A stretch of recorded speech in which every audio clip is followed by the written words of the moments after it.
Shalom, shalom, meus irmãos. Hag Sameach Sukkot. Feliz festa dos tabernáculos a todos os irmãos. Nós estamos aí caminhando rumo ao término da festa de Sukkot. Na verdade, estamos aí na metade da festa, né? Mas já vamos procurar entender o sétimo dia da festa, o último dia da festa, o dia mais importante da festa, e hoje nós vamos entender por que Rosh Hashanah, que é conhecido como o sétimo dia da festa de tabernáculos, o último dia da festa, que é o dia da festa mais importante. Vamos entender, então, o que é Rosh Hashanah, por que o sétimo dia é mais importante, e vamos aprender também sobre o oitavo dia, né? O oitavo dia, a Seret, né? Shemini Atzeret, que é o oitavo dia de assembleia, que é conhecido também como Simchat Torá, a alegria da Torá. Então, nós vamos entender também o que ocorre no sétimo dia e no oitavo dia, para que nós possamos celebrar as festas do Eterno, os tempos determinados, né, as Moedim, com o entendimento correto, né, compreendendo aquilo que realmente nós estamos celebrando. A princípio, para nós iniciarmos, eu quero ler dois textos. O primeiro texto está lá em Levítico 23. Levítico capítulo 23 é o capítulo das festas bíblicas, né? Levítico 23 vai abranger praticamente todas as festas, né? Que foram dadas ali pelo Eterno, através de Moisés. Então, Levítico 23, nós vamos ler novamente a partir do versículo 39, para que nós possamos entrar no sétimo dia de Sukkot, sétimo dia de tabernáculos, e no oitavo dia, né? Que, na verdade, não é o oitavo dia de Sukkot, mas ela é uma festa à parte. Nós precisamos entender isso também. Ok? Então, abra sua Bíblia aí, Levítico 23, versículo 39. Todos encontraram, amém? Levítico 23, 39, diz assim: no entanto, no 15º dia do sétimo mês, quando tiverem juntado o produto da terra, guardem a festa de Adonai por 7 dias. O primeiro dia será de descanso absoluto e o oitavo dia será de descanso absoluto. No primeiro dia, peguem frutos selecionados, ramos de palmeiras, galhos espessos e salgueiros dos rios, e celebrem na presença de Adonai, seu Deus, por 7 dias. Aqui nós temos a Arbat Haminim, né? Arbat Haminim, as 4 espécies, né? Que nós já aprendemos, que simbolizam os 4 tipos de pessoas que existem no mundo. As 4 tipos de pessoas que existem no mundo. Ok. Então, aqui nós temos o mandamento da festa de Sukkot, que é para se alegrar na presença do Eterno com as Arbat Haminim durante 7 dias. Versículo 41, guardem-na como uma festa para Adonai, 7 dias ao ano. Este é um regulamento permanente, geração após geração. Guardem-no no 7º mês. Versículo 42, vivam em Sucote por 7 dias, todo natural da terra de Israel viverá em uma sucá, para que geração após... Então nós temos em Levítico 23, 39, nós temos o Eterno ordenando fazer um descanso absoluto no 1º dia e no 8º dia.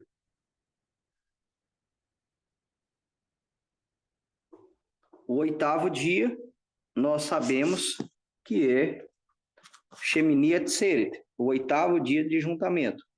E os 7 primeiros dias são a celebração da festa de Sukkot, culminando no 7º dia, que é conhecido na tradição do povo de Deus como Rosh Hashanah Rabbah, que significa grande salvação ou grande súplica, ok?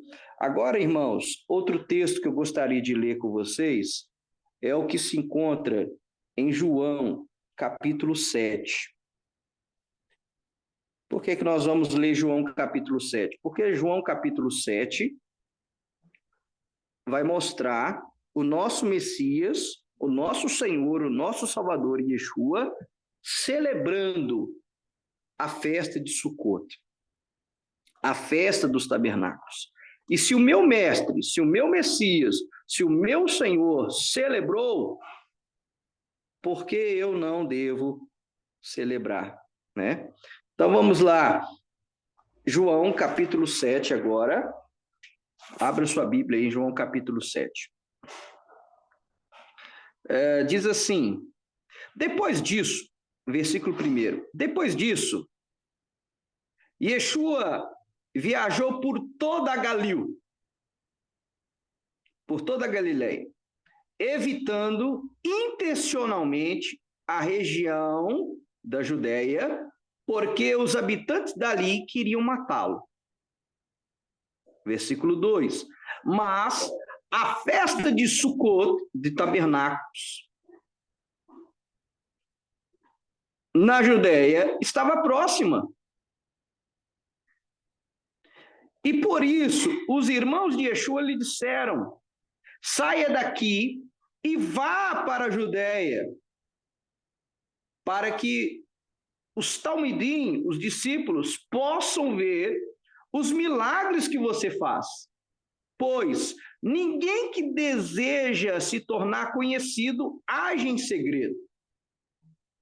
Se você faz estas coisas, mostre-se ao mundo. Então nós temos aqui os irmãos de sangue, os irmãos de carne de Yeshua dizendo, olha, mostra estes sinais que você faz ao mundo. Torne-se conhecido. Vá para Jerusalém, vá para o templo. Há um grande ajuntamento em Jerusalém agora, por ocasião da festa de tabernáculos. Vá e mostre a todos os milagres que você faz, para que você seja reconhecido. Então, esses foram os conselhos dos irmãos de sangue de Yeshua. Versículo 5. Seus irmãos falaram desse modo,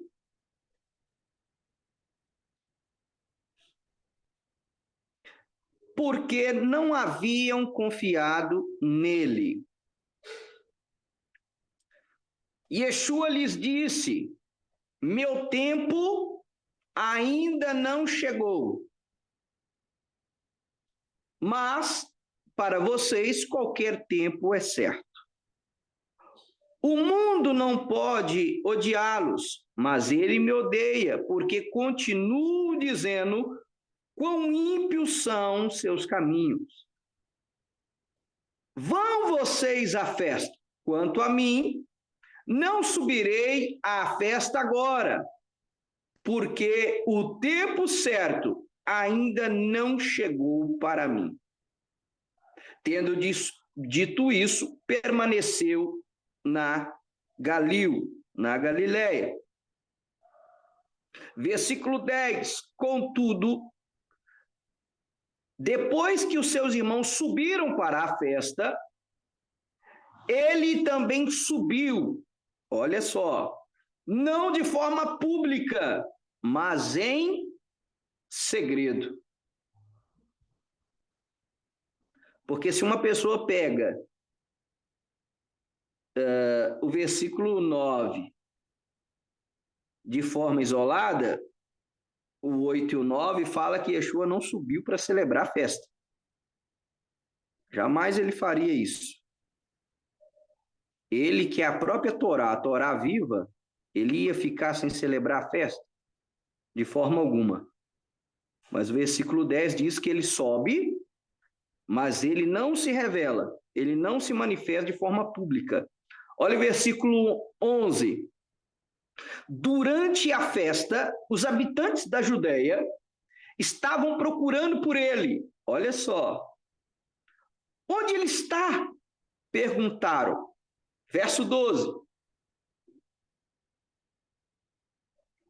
Em meio à multidão, havia muitos boatos a respeito dele. Alguns diziam, ele é um bom homem, mas outros afirmavam, não, ele está enganando as massas. Olha só. Entretanto, ninguém falava abertamente a respeito dele, por medo dos habitantes daquela região. Qual região? A região da Judéia, especificamente Jerusalém, especificamente a liderança judaica ali, que concentrava e dominava as massas. Então, muitos tinham até medo de expressar o que realmente sentiam por Yeshua, percebiam se ele de fato era o Messias ou não. O que eu quero chamar já a nossa atenção aqui, irmãos? Havia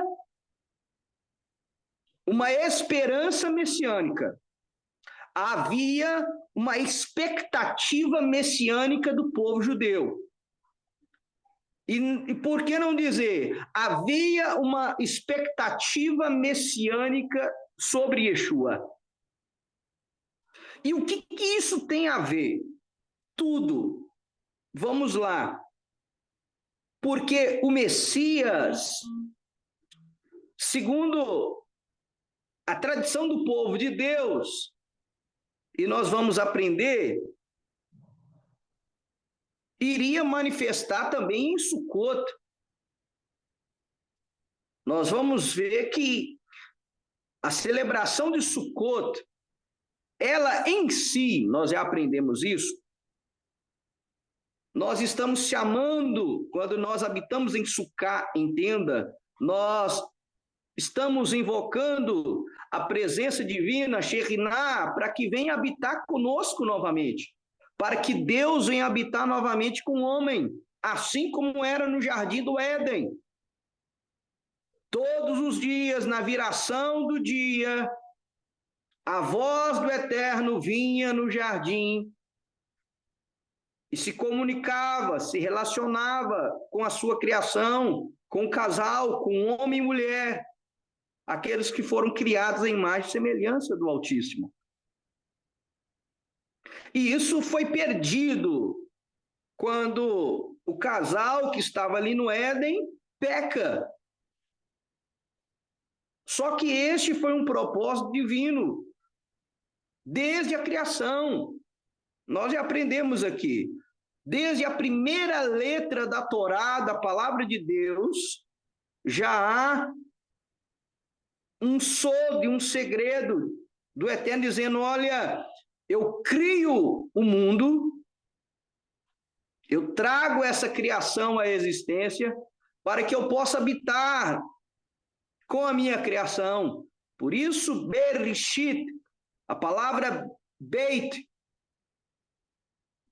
ou Bet, que vem da palavra bait, casa, ou beit, casa. Então, esse foi o propósito do Eterno, habitar com sua criação. Então, vamos prosseguir aqui no texto. Então, havia uma expectativa messiânica na festa de Sucot. E principalmente no 7º dia, que é conhecido como Rosh Hashanah Rabbah, a grande salvação. Mas vamos lá. Versículo 14. Só depois que metade da festa tinha passado, olha que interessante, Yeshua subiu à área do templo e começou a ensinar. Então, na metade da festa, ele já deixa de ser oculto e já se apresenta na festa e começa a ensinar. Aí o versículo 15. Os moradores da Judéia ficaram surpresos. Como este homem sabe tanto sem ter estudado? Eles perguntaram. Então, Yeshua lhes deu uma resposta. Meu ensino não é meu, procede de quem me enviou. Se alguém quer fazer a vontade dele, saberá se meu ensino procede de Deus ou se falo por mim mesmo. A pessoa que fala por si mesma busca o louvor próprio, mas a pessoa que busca o louvor de quem a enviou é honesta, e não há falsidade nela. Moshe não lhes deu a Torá, contudo, nenhum de vocês obedece a Torá, porque vocês querem me matar? Você tem demônio, você tem um demônio. A multidão respondeu. Quem está querendo matá-lo? Yeshua lhes respondeu. Fiz uma coisa, e por causa dela todos vocês estão admirados. Moshe lhes deu a Brit Milá, a circuncisão. Não que ela tenha vindo de Moshe, de Moisés, mas dos patriarcas.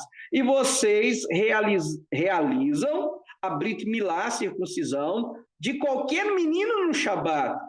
Se o menino pode ser circuncidado no Shabat, no sábado, para que a Torá de Moshe não seja quebrada, por que vocês estão irados comigo por eu ter curado completamente o corpo de um homem no sábado, no Shabat? Parem de julgar pela aparência, mas julguem de forma correta. Algumas das pessoas de Jerusalém, disseram, não é este homem que estão procurando matar?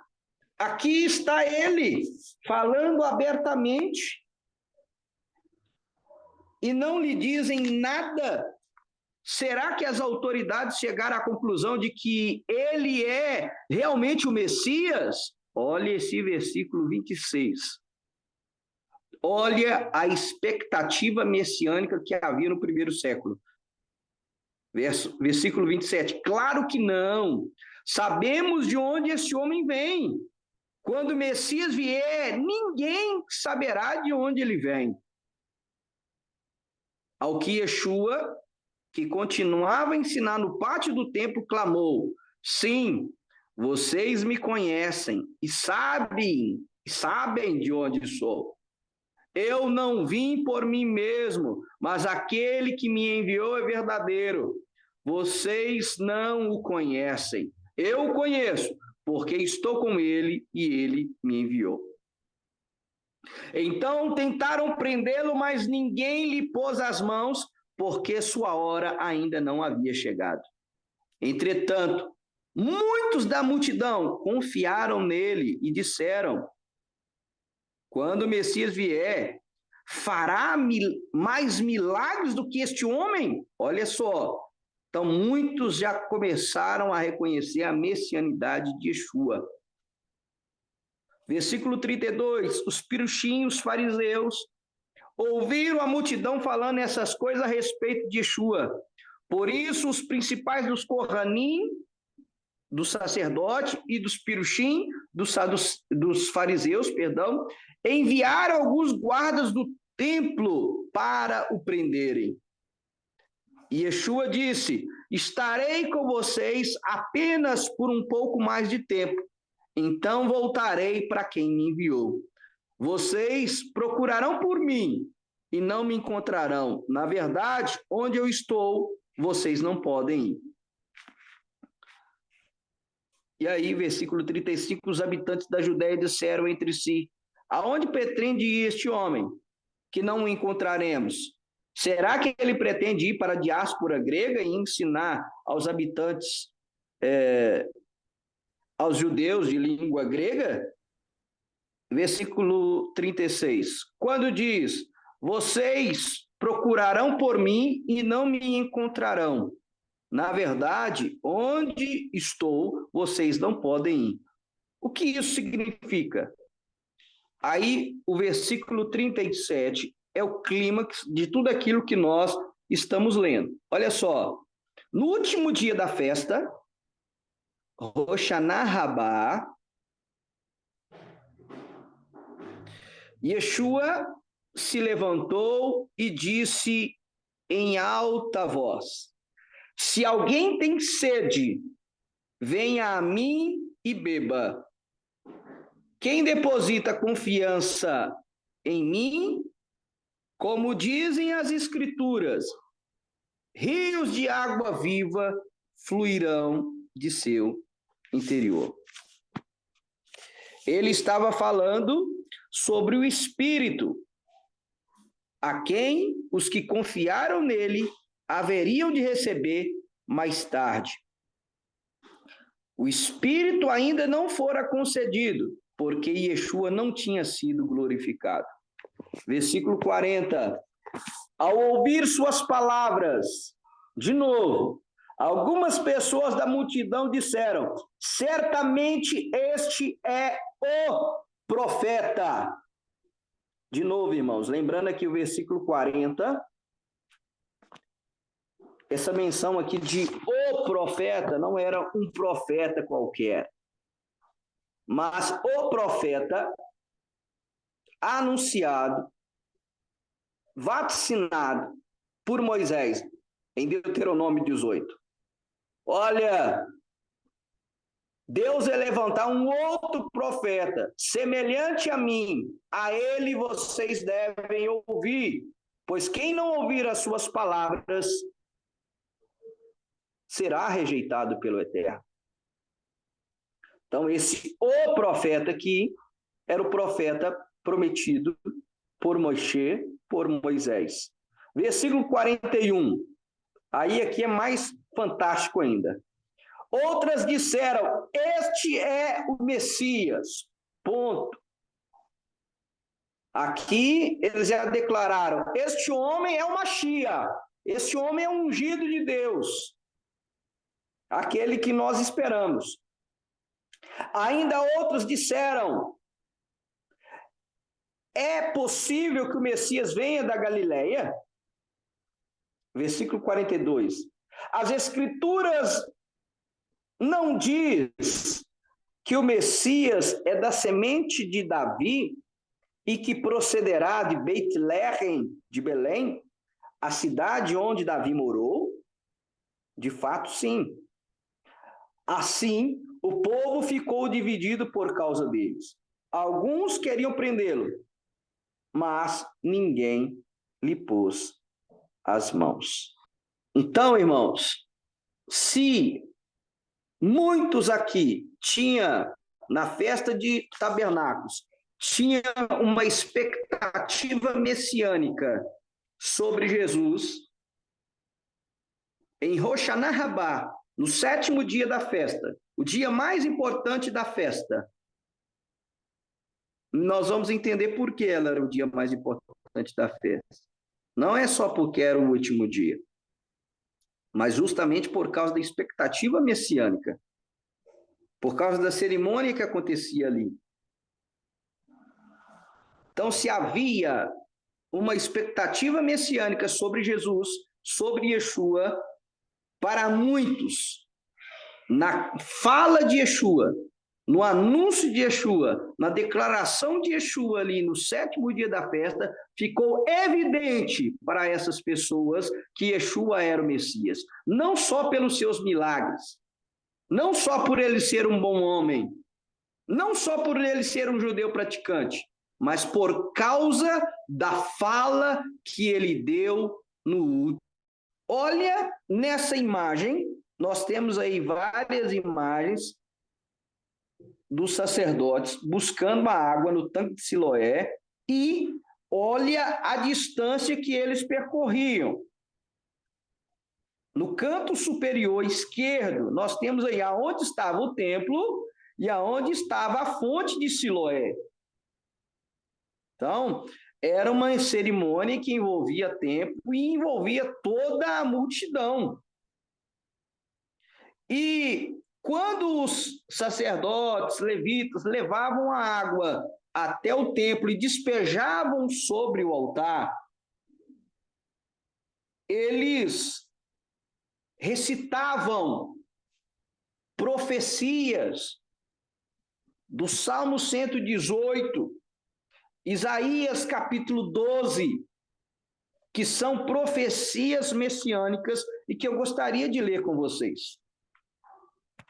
Primeiramente, vamos ler o Salmo de número 118. Vamos ler a partir do verso 20. Então, Salmo de número 118, 20. Olha só o que diz.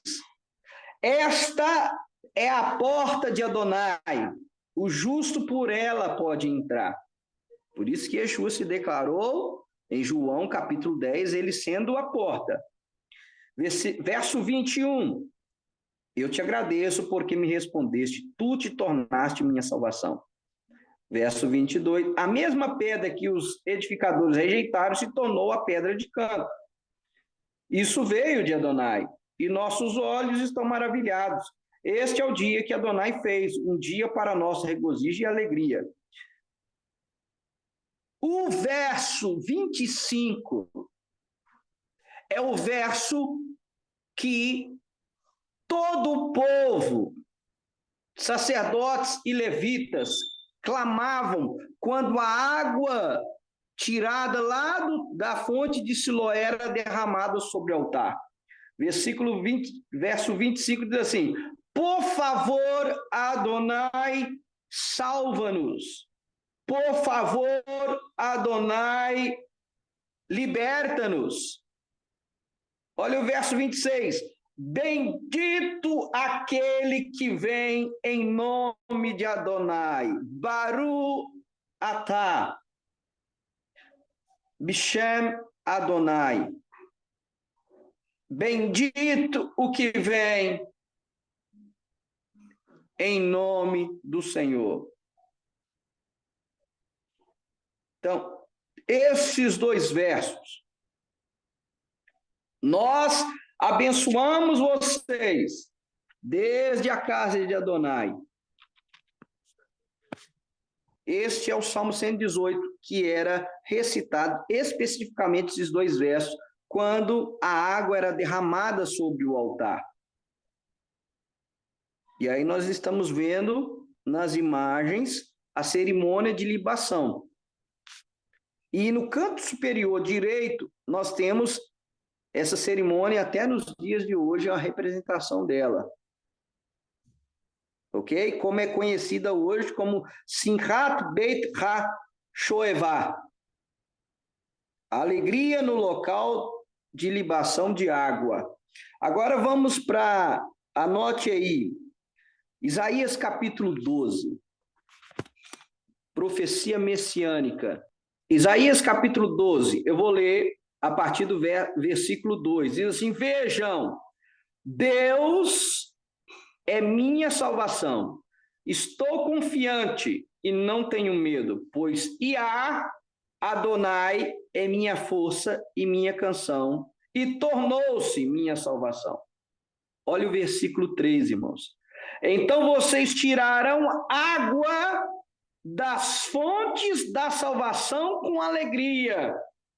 Naquele dia dirão: Deem graças a Adonai, invoquem seu nome, façam seus atos conhecidos entre os povos, declarem quão exaltado é o nome dele, cantem a Adonai, pois ele triunfou.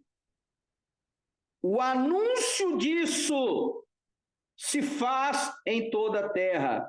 Gritem e cantem de alegria, vocês que vivem em Sião, porque o Santo de Israel está com vocês em sua grandeza. Olha só, olha o versículo 5.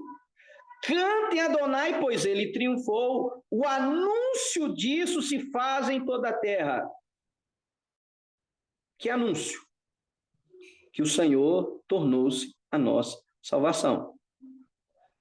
Que o povo tirará água das fontes da salvação. Siloé, o tanque do enviado. Quem que é o enviado? É Yeshua, é o Mashiach. E aí ele aparece durante essa cerimônia para declarar, para gritar em alta voz: aquele que tem sede, vem a mim e beba. Eu sou o enviado, eu sou o Messias, eu sou aquele a quem vocês estão clamando, eu sou aquele que traz a salvação. E muitos receberam Yeshua como Messias na festa de Sukkot. E aí, quando a água era derramada sobre o altar, nessa cerimônia de libação com água, eles clamavam em hebraico: Ana Adonai Roshi Ana. Ana Adonai Hatzlisha Na, que significa: por favor, Adonai, salva-nos. Isso é a citação de Salmo 118, verso 25, que nós lemos. Por favor, Adonai, salva-nos. Por favor, Adonai, dê-nos prosperidade. E aí, no final dessa oração, clamava-se pela vinda do Messias. Olha só quando que Yeshua se manifesta e grita. Eles citavam Isaías 52, 7. Eu vou ler. Isaías 52, 7. Um texto muito conhecido. Quão belos nas montanhas são os pés do que anunciam as boas novas. Anunciam Shalom, trazendo boas notícias a respeito de coisas boas, proclamando salvação e dizendo a Sião, seu Deus é rei.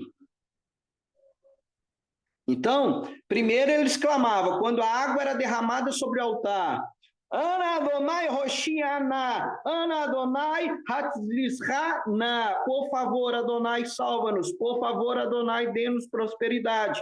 E no final dessa oração eles clamavam: Kol mevaser va omer. A voz do que anuncia as boas novas. A voz do que anuncia as boas novas diz.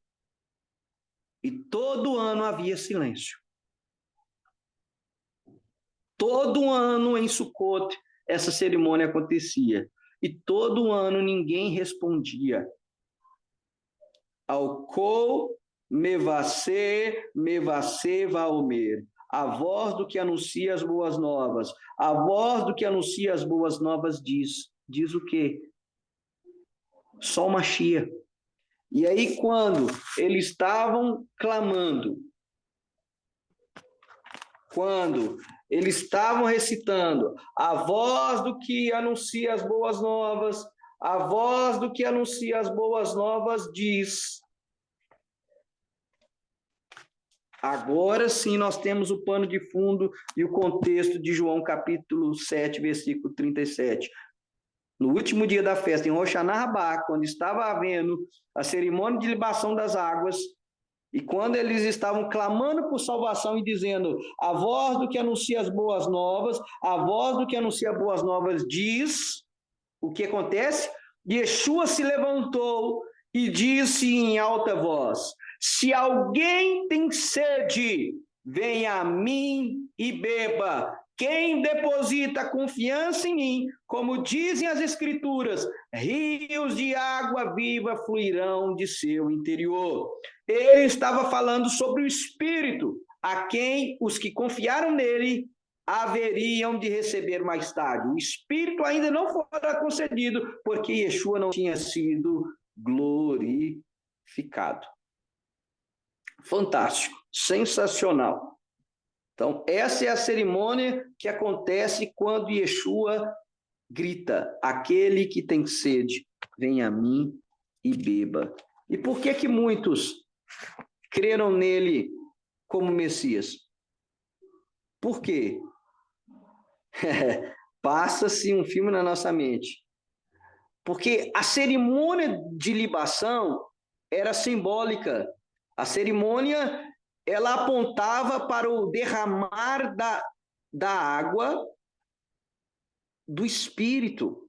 É o que está em Isaías 55, 1. Isaías 55, eu vou ler para vocês. São profecias acontecendo. Venham para a água, todos vocês que estão sedentos. É o que Yeshua clamou. Venham, bebam de mim. E é aquilo que eu disse, quando Yeshua chama eles para beberem a água dele, ele está declarando não só a sua messianidade, mas a sua divindade. Por quê? Olha o que disse e que profetizou o profeta Jeremias agora. Olha só, Jeremias 2, 13, diz assim, pois meu povo cometeu 2 males, eles me abandonaram a fonte de água viva e cavaram para si cisternas perfuradas, incapazes de reter água. Então o Eterno está dizendo, eu sou a fonte de água viva. Quando Yeshua diz, olha, aquele que tem sede, vem a mim, beba, apontando para a profecia de Isaías 55, 1, e se declarando como água viva, ele está apontando a sua deidade, a sua divindade, descendentes e minhas bênçãos sobre sua prole. Então, essa é uma profecia que se cumpre na vinda de Yeshua e quando ele se oferece a si mesmo como sacrifício pelos nossos pecados. Ele nos dá o direito de recebermos o Espírito Santo. E o Espírito Santo de Deus passa a habitar dentro de nós. Então, isso é fantástico. Então, existe essa cerimônia no último dia da festa, em Rosh Hashanah. Por isso que ela é conhecida como, o 7º dia da festa é conhecido como a grande salvação ou grande súplica. E Yeshua se manifesta e declara a sua messianidade e a sua divindade nessa festa. Muitos receberam ele como Messias nesse dia, quando ele se manifesta na festa de Sukkot. Então, meus irmãos, se preparem, porque é profético. Se preparem e venha sedento. Assim como a corça anseia por água, que você venha vir ansiando pela presença do Eterno nesse 7º dia, porque ele vai derramar água viva sobre você, e você vai se tornar uma fonte a jorrar para outras pessoas. Através da sua vida, muitas outras vidas vão ser alcançadas, vão ser impactadas, vão alcançar a salvação através da água viva que flui através de você. Então, aqui, irmãos, nós temos essas profecias fantásticas. Simchat Torá. a alegria da Torá. Então, no 8º dia, após os 7 dias de Sukkot, o povo de Deus se alegra com a Torá. E aí, há uma cerimônia muito interessante, porque nesse dia, nós encerramos o ciclo de estudo da Torá. Nós estudamos a última paraxá, Deuteronômio 33:1, até o 34:12, a Vezot Ha-Brahá, e esta é a bênção. Se lê os últimos versos de Vezot Ha-Brahá, a última porção de Devarim, encerra-se o livro de Devarim, e já em Simchat Torá, a cerimônia da leitura da última paraxá, e já reinicia a leitura anual da Torá, já lendo os primeiros versículos da paraxá Bereshit, da primeira paraxá da Torá, que é a paraxá Bereshit. E aí são chamadas 2 pessoas para fazer essa leitura. Aqui é chamada para fazer a leitura final. Olha que interessante, é chamado de Ratan Torá, que é o noivo da Torá. E a pessoa que vai ser chamada para fazer a leitura inicial do livro de Bereshit, de Gênesis, é chamado de Ratan Bereshit, o noivo do princípio. E por que é feito em Simchat Torá, a alegria da Torá, o encerramento do estudo da Torá, e já reiniciamos o ciclo anual de estudos da Torá? Termina e já reinicia. Isso é uma lembrança da eternidade da Torá. Ela não acaba. Ela nunca tem fim. A Torá, a instrução de Deus, ela nunca tem fim. Por isso que já conclui a leitura da Torá e já reinicia a leitura em um novo ciclo. O ciclo não finda. É por isso que é feito no 8º dia. Porque o 8º aponta para a eternidade. O 8 fala de salvação. O 8 fala da essência divina. O 8 fala do sobrenatural. Olha que interessante. Tudo isso em Simchat Torá. Então, quando você vier celebrar Simchat Torá, já vem com esse entendimento. E você vai ser muito abençoado. Irmãos, quando a gente já vem para a congregação, já com o entendimento correto daquilo que está celebrando, daquilo que nós estamos vivenciando de forma profética, nós somos muito mais abençoados. Por isso que o tema de hoje é entendendo o 7º dia de Sukkot, Rosh Hashanah Rabbah, e entendendo Simchat Torá, a alegria da Torá. Para a gente já vir para a congregação na sexta, no sábado, já celebrando, já se alegrando, e já com o entendimento correto, que no 7º dia vai ser um derramado Espírito, e que no 8º dia é dia de se alegrar com a Torá, de renovar o ciclo, de vivenciar aquilo que é eterno, daquilo que não tem fim, da salvação, da essência divina, da divindade. Então, esse é o 8º dia.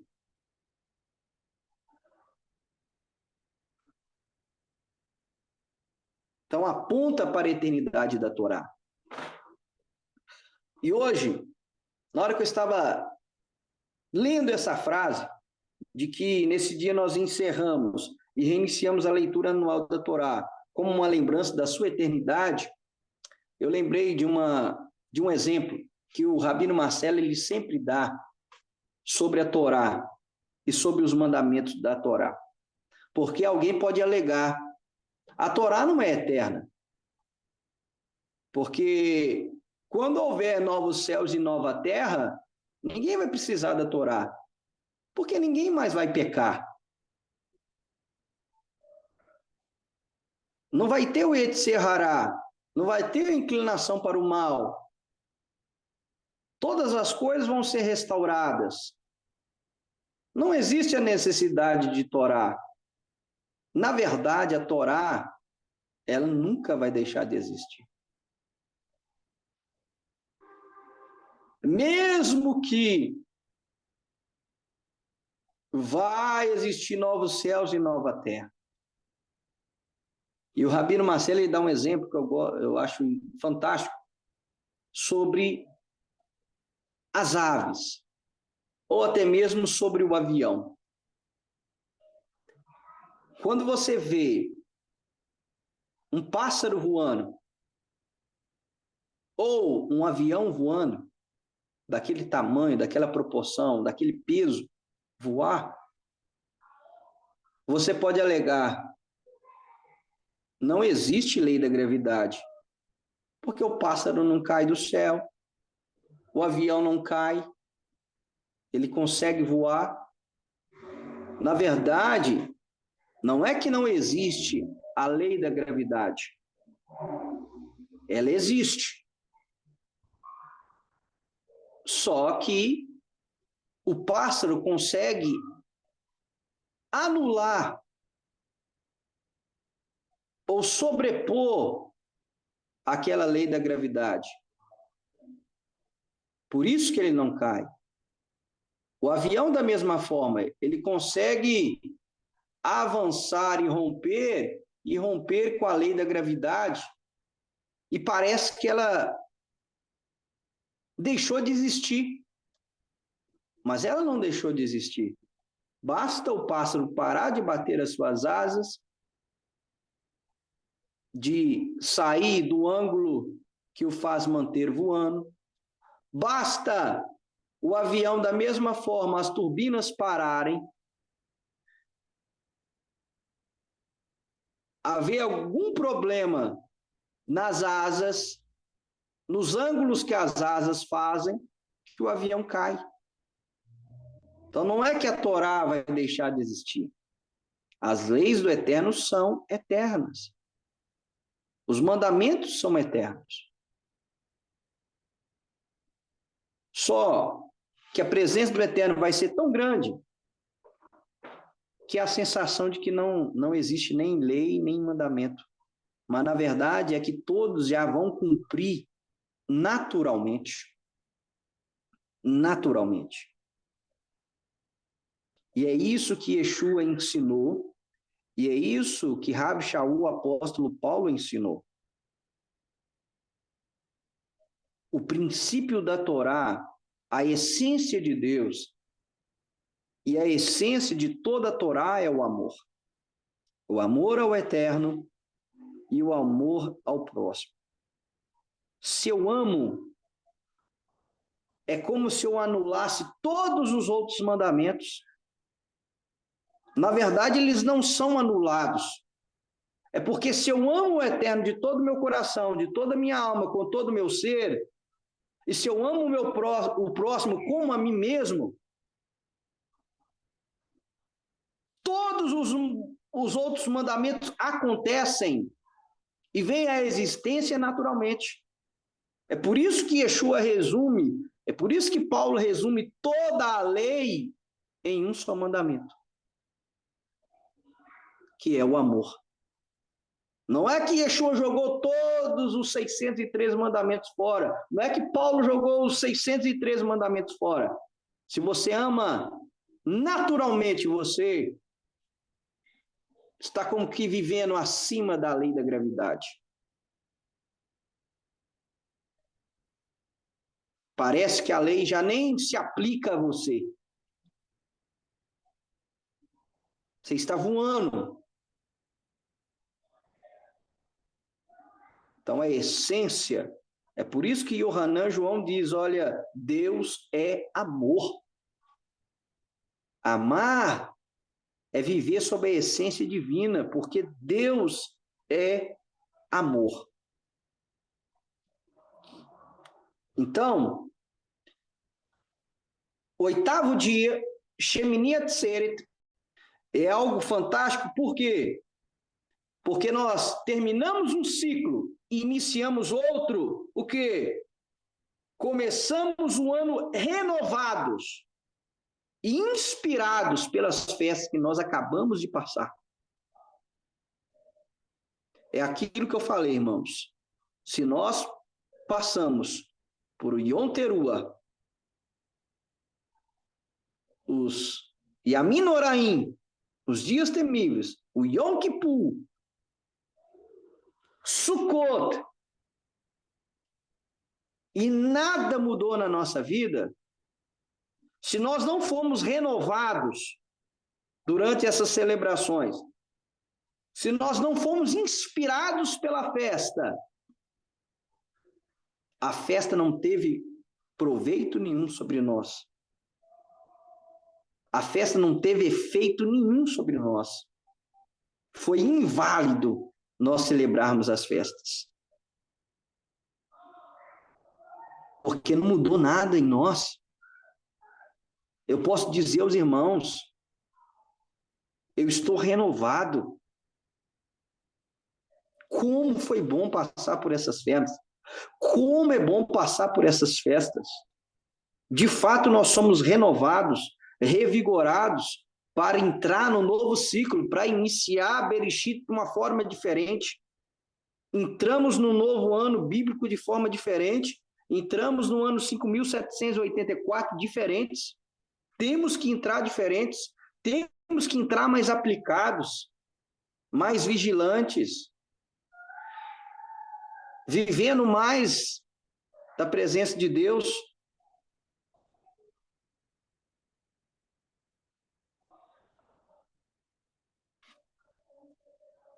Então é isso, meus irmãos.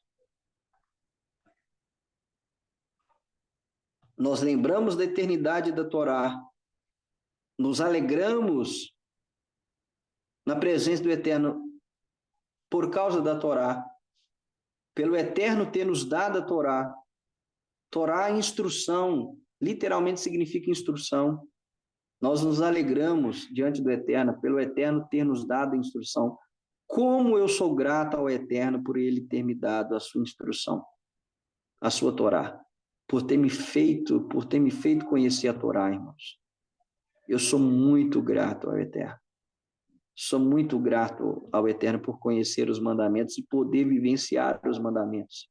Mesmo pecando, mesmo errando, mesmo descumprindo, mesmo desobedecendo, o Eterno me deu oportunidade nessas festas para me renovar, para me inspirar novamente, para iniciar no novo ano diferente, irmãos. Nós precisamos ser melhores do que esse ano que se passou. Nós precisamos fazer mais para Deus. Nós precisamos fazer mais pelo Eterno. Nós precisamos nos aplicar muito mais ao estudo da Torá, a essas 54 porções que nós vamos iniciar novamente. Porque isso é para o nosso bem. Isso é para que tudo vá bem na nossa vida. Isso é para que a gente viva bem, para que a gente seja próspero, abençoado e bem-sucedido. É isso que o Eterno quer para nós. É isso que o Eterno tem para nós. Mas nós temos que querer. Amém, meus irmãos? Então é esse bate-papo rápido, é esse estudo rápido sobre Rosh Hashanah, o 7º dia da festa de Sukkot, é a grande salvação, e Shemini Atzeret, ou Simchat Torah, a alegria da Torá. Então, que o Eterno continue abençoando a todos os irmãos